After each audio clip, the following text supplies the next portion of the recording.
But why is this important? I'm asking sincerely. And convince me it's important, because if there are genuine fears of misunderstanding God, I mean, misunderstanding God is not a good thing. So convince me that, what if somebody says, you know what, you're confusing me. And it's not my feeling, I'm telling you a fact. I'm already confused. And I don't want to be confused. Leave me alone. And, okay, so I say God is unknowable. God is, from my point of view, nothingness. That's it, okay? But I'm a good Jew. I'm doing mitzvahs. That's what keeps me going. So just leave me alone and stop telling me things that not only I don't understand, but for generations it was pretty much consensus that these things are not helpful and they're only distracting. Like, why do I need this? Leave me alone, basically.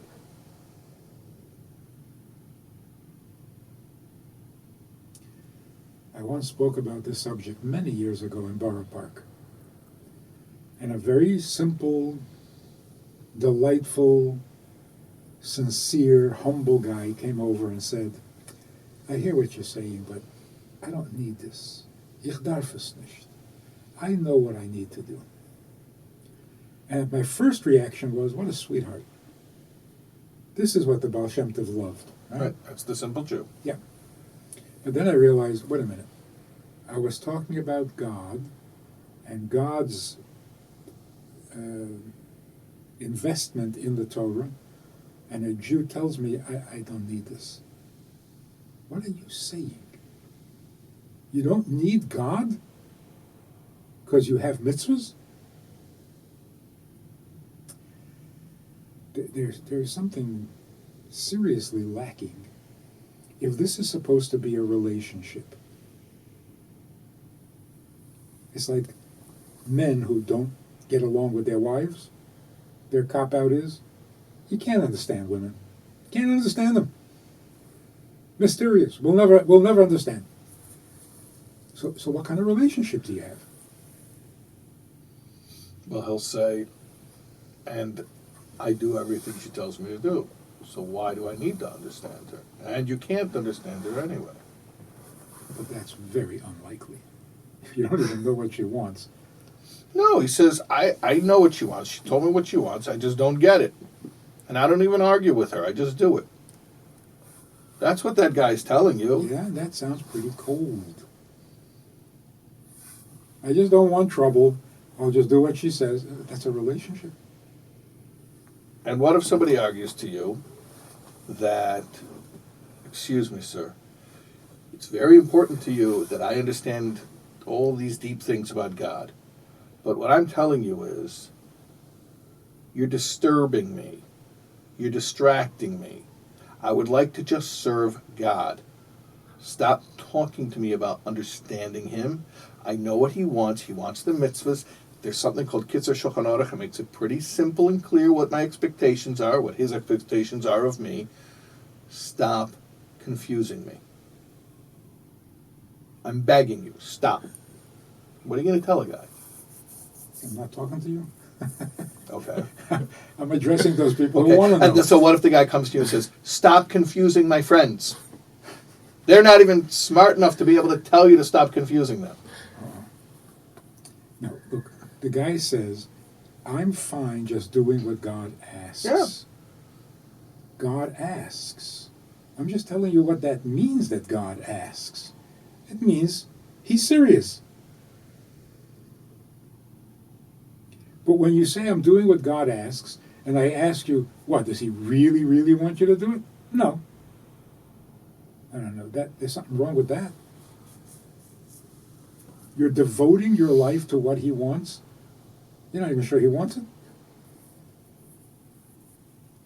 I don't know. I just know it's what I'm supposed to do.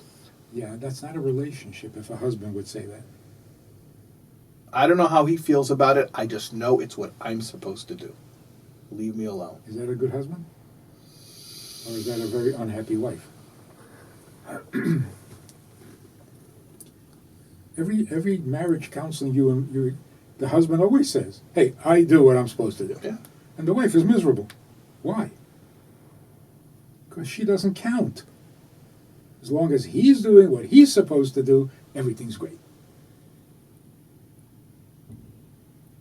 Well, what if he says, isn't it enough? Isn't it enough proof that I care about you, that I'm doing what you say? Why is that not enough? It is enough. I'll spell it out. I know what the mitzvahs are. I know what I'm supposed to do as a Jew. I'm doing it. I know that that's what I need to do. That's it. Why does it have to be deeper than that? It doesn't have to be. But why isn't it good news to you that when you do what God wants, you're doing what he really, really wants? That's not good news? That disturbs you? I'm going to continue to, to a certain extent I'm playing a role here, but maybe someone say, yeah, it does. Or it complicates things. It's way too much. And you're getting into nuances of theology that I'm just incapable of following. And really, if you really want to know, I'm afraid that you're going to mess up what I already have. I have mitzvah observance. You're going to tell me all this highfalutin stuff that I can't really grasp. And what if, are you ready to take responsibility that you tell me a bunch of fancy stuff, and in the end, it's going to disrupt my mitzvah observance? I guess that's what the... So you're a marriage counselor, you're going to sit down with a guy who's a good husband, he does what he's supposed to do, and he says, listen, I don't know her, she's unknowable, I don't even want to hear anything. I mean, if she wants me to sit here and nod, I'll nod, but I just do what I'm supposed to do. And you say, no, I want you to go out with your wife, and I want you to understand her. And he comes back, and he says, you know what? I understand her, and I'm out of here. Yeah. But isn't that what the anti-Hasidic movement was all about? The Baal Shem Tov came along and said, God really wants your heart. And they said, oh, leave me alone. I'm perfect. I do what I'm supposed to do, and you're complicating things. Yes, that was their argument. So why was it so important for Chassidus to... I'm sure they said the same thing about the Gemara when they already had Mishnah. And they said, what are you complicating things? Learn the Mishnah, you got everything you need. So yeah, there are those who are disturbed by progress. But most people benefited greatly from Chassidus. There must have been a few people who dropped out. I have no doubt that happened. They said, look, if I can't be a tzaddik, then I quit. And the Alter Rebbe says, I can't be a tzaddik, finished. It must have happened. But that's the danger of a little bit of knowledge, because people who don't have, don't read the fine print, they're totally inspired by this whole idea. And those who are open to growing in the relationship with God, absolutely thrilled. Because all we're really saying is, you are serving God, just appreciate how much He appreciates it. Why is that disturbing? Because it's more about Him than about you? Come on.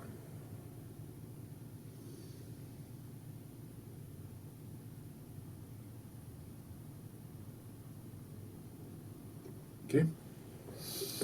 You're going to cut this up, right? This is very, very Wait, long. I think there was just one last point, I think just from the viewer's point of view. So we established that Yisrael Raisa that God, the Jew and the Torah, one. Yeah. And then there's desire for revelation. Where does that fit in? Doing one favor. I didn't have a mincha. It's like 3 minutes till say, so I don't mind. It doesn't make a difference anyway. Oh, sorry. Before... He really needs you to daven mincha. Can we pick up after mincha? yeah. Okay, We're good. in a hurry, no? I am also in a hurry, yeah, actually.